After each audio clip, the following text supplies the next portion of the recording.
Dr. Michael Bass, Professor Emeritus at Creole, the College of Optics and Photonics at the University of Central Florida. My career has been spent in the field of lasers and modern optics. I started my graduate work in 1960. The laser was invented in 1960, and my thesis work began in 1961 with one of the first experiments in nonlinear optics. That was called optical rectification. When Mike Bass first came to Creole about 3 decades ago, he was already one of the early pioneers of the nascent laser technology. His subsequent accomplishments helped propel Creole to become what it is now, a world-renowned center of excellence for research and education in optics and lasers. Bass has been a contributor to both fundamental science and engineering applications. A number of pioneering discoveries and inventions led to the emergence of photonics itself. Among these early discoveries is Bass's 1962 first observation of optical rectification. Optical rectification, where the optical pulse was rectified, turned from an oscillating pulse into a DC pulse. It was a great, impactful discovery in the early age of lasers, and it's on a par of discoveries that have led to Nobel Prizes.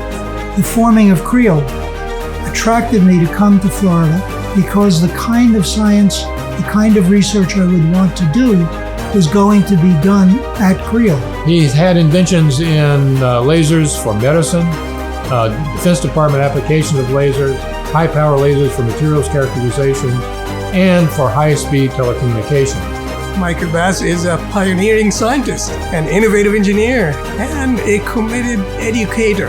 He has made lifelong discoveries and inventions in laser technology, display technology, and nanotechnology. The key was generally having good colleagues to work with.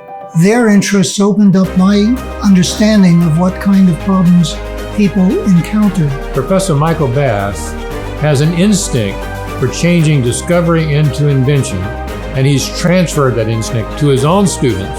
Appreciate the value of absolute honesty in doing research. To be one's most serious critic of one's own experiments, to be most skeptical of your data than anybody else would be. You need to be willing to look at the future.